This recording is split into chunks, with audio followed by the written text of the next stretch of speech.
నమస్తే. ఈరోజు మన స్టూడియోలో ప్రముఖ తంత్ర జ్యోతిష్యులు, జ్యోతిష రత్న, జ్యోతిష సామ్రాట్ చింతా రుక్మన్ గదర్ గారు మనతో ఉన్నారు. సో గురుగారితో మాట్లాడేద్దాం. నమస్కారం గురుగారు.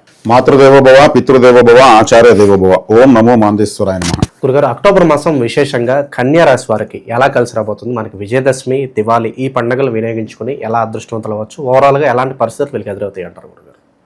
2025 సంవత్సరం అక్టోబర్ మాసం కన్యారాశి వాళ్లకు ఎలా ఉంటుందని చెప్పుకునేదాని ముందు మనం రాశి యొక్క కొన్ని ప్రత్యేకమైనటువంటి కొన్ని విషయాలను మాట్లాడుకుంటున్నాము ప్రతి మాసము.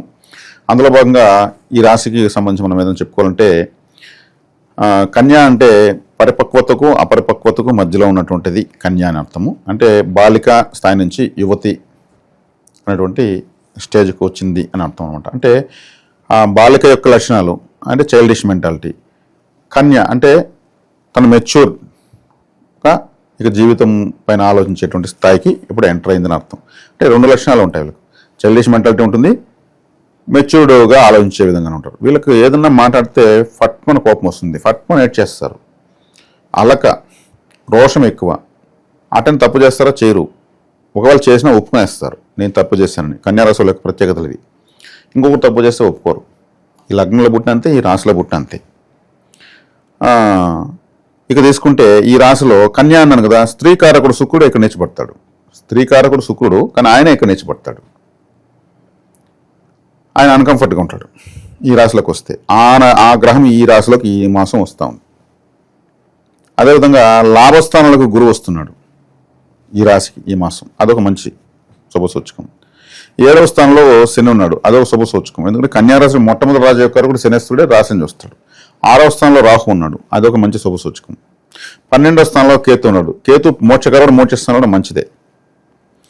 మాసాంతంలో కుజుడు వ్యయంలోకి వెళ్తున్నాడు, తృతీయంలోకి వెళ్తున్నాడు 3వ స్థానంలోకి, అది మంచిదే. ద్వితీయంలోకి రాశ్యాధిపతి వెళ్తున్నాడు, ఇది మంచిదే. ఓవరాల్గా తీసుకుని చిన్న చిన్న డిస్టర్బెన్సెస్ తప్పితే ఈ మాసం ఈ రాశి వాళ్ళకి ఏమి ఇబ్బంది లేదు. వీళ్ళకు తండ్రి అంటే నుంచి ఏదో ఒక న్యూసెన్స్ ఉంటుంది. ఎందుకంటే ఉత్తరా నక్షత్రంలోనే ఈ రాశి ప్రారంభమవుతుంది. ఉత్తరా నక్షత్రం అధిపతి రవి. రవి గ్రహము ఈ మాసము కన్యారాశి, తులారాశిలో ప్రయాణించేటువంటి పరిస్థితి ఉంది. కాబట్టి వీళ్ళకు తండ్రి వారసత్వంగా వచ్చేటువంటి కొన్ని రకాల సమస్యలు ఉంటాయి. చిన్న విషయాన్ని కూడా కోపం ఎక్కువ, అలక ఎక్కువ. అదేవిధంగా ద్విస్వభావ రాశి కాబట్టి సంబంధం ఉండేవి, సంబంధం లేని సమస్యలు కూడా వచ్చేస్తాయి వీళ్ళకు. సంబంధం లేని వాటికి కూడా వీళ్ళు ఒక్కో సందర్భంలో వీళ్ళ జీవితంలో సమస్యలు ఎదుర్కొంటారు. ఇది ఈ రాశి వాళ్ళ యొక్క ప్రత్యేకత, గ్రహ సంచారం. కాబట్టి ఓవరాల్గా తీసుకుంటే గతంలో జరిగినటువంటి గ్రహణం కూడా వీళ్ళకు చాలా మంచిది. అంటే ఒక 4 రాశులకు మంచిది.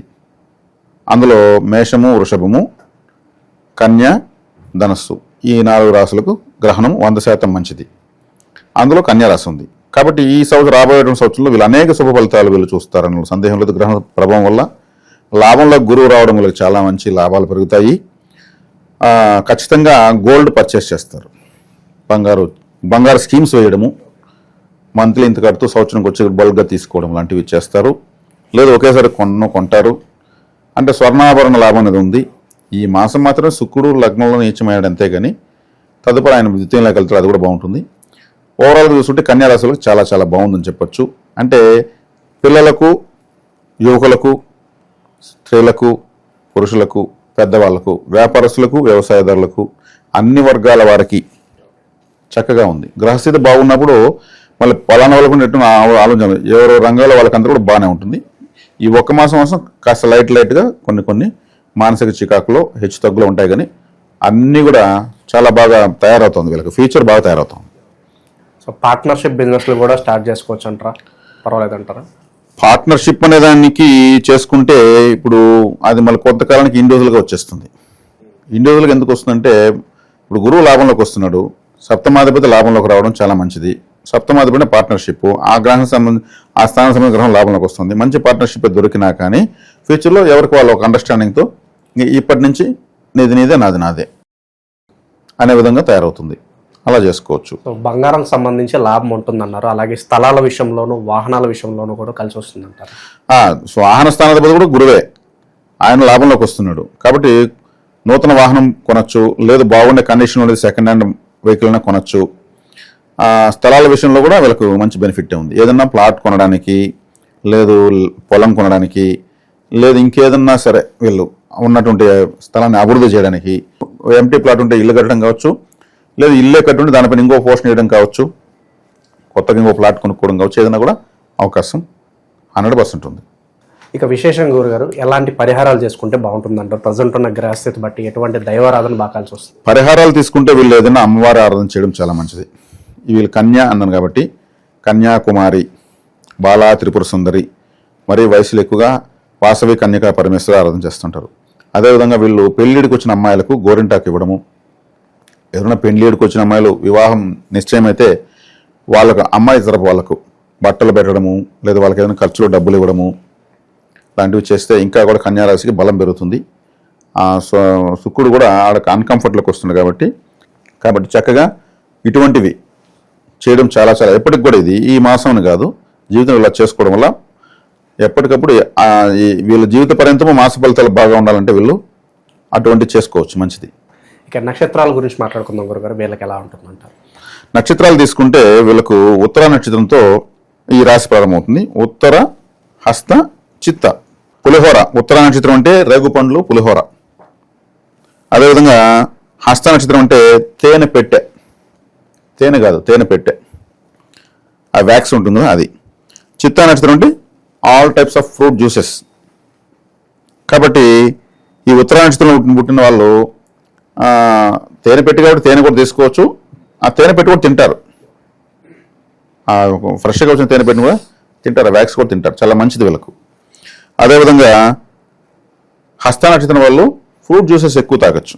ఏ సీజన్కి వచ్చిన పండ్లు ఆ సీజన్లో తింటే ఆరోగ్యం బాగానే ఉంటుంది ఎప్పటికంటే ఉంటారు చూడండి. ఆ విధంగా వీళ్ళు పండ్ల రసాలు ఎక్కువగా తాగొచ్చు. ఇది వీళ్ళకు సంపత్తారకు సంబంధించినటువంటి ఫుడ్, ప్రత్యేకమైనటువంటి ఫుడ్. అదేవిధంగా మనము వేద నక్షత్రం గురించి ఈ మాసం తెలియజేస్తున్నాం. ఉత్తర, హస్త, చిత్త నక్షత్రాలకు వేద నక్షత్రాలు. ఈ నక్షత్రాల్లో ఉన్న వాళ్ళని వివాహం చేసుకుంటే వాళ్ళ మాస ఫలితం బాగున్నా ప్రయోజనం లేదు, జాతకం బాగున్నా ప్రయోజనం లేదు. వేద నక్షత్రం పెళ్లి చేసుకుంటే లైఫ్ వేధించబడుతుంది, వాళ్ళని వదిలించుకుంటే చాలు అనే పరిస్థితులకు వస్తారనమాట. కాబట్టి ఇక్కడ ఉత్తర నక్షత్రం వాళ్ళు భరణి నక్షత్రం వాళ్ళని వివాహం చేసుకోకూడదు, అది వేద నక్షత్రం అవుతుంది. అదేవిధంగా హస్త నక్షత్రం వాళ్ళు కృత్తిక నక్షత్రం వాళ్ళను వివాహం చేసుకోకూడదు. చిత్తా నక్షత్రం వాళ్ళు రోహిణి నక్షత్రం వాళ్ళను వివాహం చేసుకోకూడదు. బంధుకారకత్వంగా కూడా ఏ విధంగానూ ఉన్నా కానీ ఇబ్బందే. అదేవిధంగా వీళ్లకు తల్లి తండ్రిగా కానీ పిల్లలుగా కానీ కూడబడిన అన్నదమ్ములుగా కానీ లేదా ఇతర బంధువులు ఎవరైనా ఈ నక్షత్రాల వల్ల ఉంటే వాళ్ళ వల్ల వీళ్ళకి వేధింపులు ఉంటాయని జ్యోతిష్ శాస్త్రం తెలియజేస్తూ ఉంది. కాబట్టి ఈ వేద నక్షత్రాన్ని చూసుకో. ఈ వేద నక్షత్రంలో వ్యాపారం స్టార్ట్ చేశారనుకోండి, ఇప్పుడు ఎలా ఉంటుంది? ఈ వేద నక్షత్రంలో బండి కొన్నారనుకోండి, ట్రబుల్స్ ఇస్తే వేధిస్తూ ఉంటుంది ఆ బండి. ఈ వేద నక్షత్రం రోజు పంట వేశారనుకోండి, వీళ్ళకు కోత వచ్చే కాడికి రేట్ ఉండదు, లేదు ఇంకేదో విధంగా అది ధ్వంసం అవుతుంది, వర్షం పడి ఇంకేదో జరిగి కూడా పోతుంది. కాబట్టి ఏది కూడా ముఖ్యమైన పనులు ఈ వేద నక్షత్రం చేయకూడదు. సో కొన్ని ప్రదేశాలకు వెళ్ళి ఆ బ్రీతింగ్ తీసుకుంటే చాలా మంచిదని చెప్తూ ఉంటారు. ప్రత్యేకంగా ఈ రాశిలో ఉండే నక్షత్రాల వాళ్ళు ఏ ప్రదేశాలకు వెళ్తే బాగా కలిసి వస్తుంది అంటారు? ఉత్తర నక్షత్రం వాళ్ళు, హస్త నక్షత్రం అంటే యోగా సెంటర్స్. యోగా అంటే జిమ్ సెంటర్స్ కావచ్చు, మెడిటేషన్ నేర్పించడం కావచ్చు, ప్రాణాయామం నేర్పించడం కావచ్చు, ప్రాణిక్ హీలింగ్ కావచ్చు, ఈ విధమైనటువంటి ప్రాణశక్తికి సంబంధించినటువంటి సెంటర్స్, ప్రదేశాలు వీళ్ళు కూడా నేర్చుకోవచ్చు. అలా నేర్చుకునే వీళ్ళ ప్రాణశక్తి బాగా డెవలప్ అవుతుంది, ఆరోగ్యం బాగుంటుంది. హస్త నక్షత్రం వాళ్ళు చిత్తా నక్షత్రం సంబంధించినటువంటి ప్రదేశాలకు వెళ్ళాలి. చిత్తా నక్షత్రం సంబంధించినటువంటి మీకు ఏకంగా ఆలయ వివరమే చెప్తాను నేను. చిత్తా నక్షత్రంలో చిత్రగుప్తుడు, కంచి కామాక్షి అమ్మవారు, విశ్వకర్మ, ఈ ముగ్గురు దేవతలు పుట్టారు. జమ్మని కంచికి వెళ్ళచ్చు. కంచిలో చిత్రగుప్తుడు ఆలయం ఉంది, కంచి కామాక్షి అమ్మవారి ఆలయం ఉంది. కాబట్టి అమ్మవారి ఎదుగున కుంకుమ ఇస్తారు. అమ్మవారు చూస్తుండగా మనం ముఖం పెట్టుకుంది, దూరంగా తెచ్చి పెట్టుకుంటూ ఉంటారు అందరూ, అలా చూస్తుండగానే పెట్టుకోవాలి. చిత్రగుప్తుల వారు అక్కడ ఉన్నారు. ఈ జాతక చక్రవర్తికి ఇస్తే అక్కడ అందరూ జాతక చక్రవర్తికి వెళ్తూ ఉంటారు. చిత్రగుప్తుల వారి దగ్గరికి ఆయన పాదాల దగ్గర కూడా అర్చన చేసి ఇస్తారు. జాతకంలో ఉండే వాటిని దోషాలని ఆయన కొట్టేస్తాడు. కన్నికాంబ సమేత చిత్రగుప్తుల వారు అంటారు. కన్నికాంబ అంటే ఆయన యొక్క భార్య, ఆమె చెవులో ఉంటుంది, చెవులో చెప్తా ఉంటుంది ఆయనకి. పలానా వ్యక్తి వచ్చాడు, మనకు 1000 రూపాయలు ఉండిలేసాడు, ఆయన ఏదైనా దోషం కొట్టే అంటాం అట్లా. కాబట్టి ఈ బ్రీతింగ్లోకి వెళ్ళొచ్చు, ఎక్కువగా సంపత్కరంగా మారిపోతుంది. కంచి కామాక్షి అమ్మవారు అంటే ఆమె పరదేవత, ఆమె దగ్గరికి వెళ్ళడం చాలా మంచిది. కాబట్టి స్ట్రైట్గా సింపుల్గా వాళ్ళకు ఈజీ సంపత్తర కాబట్టి హస్త నక్షత్రం వాళ్ళకు ఈ ప్రదేశంకి వెళ్ళడం చాలా చాలా మంచిది. సో ఓవరాల్గా ఈ రాశి వాళ్ళందరికీ కూడా ఈ మాసం ఎలా ఉంటుంది, ఎలాంటి జాగ్రత్తలు తీసుకోవాలో చాలా బాగా వివరించారు. ధన్యవాదాలు. ధన్యవాదాలు.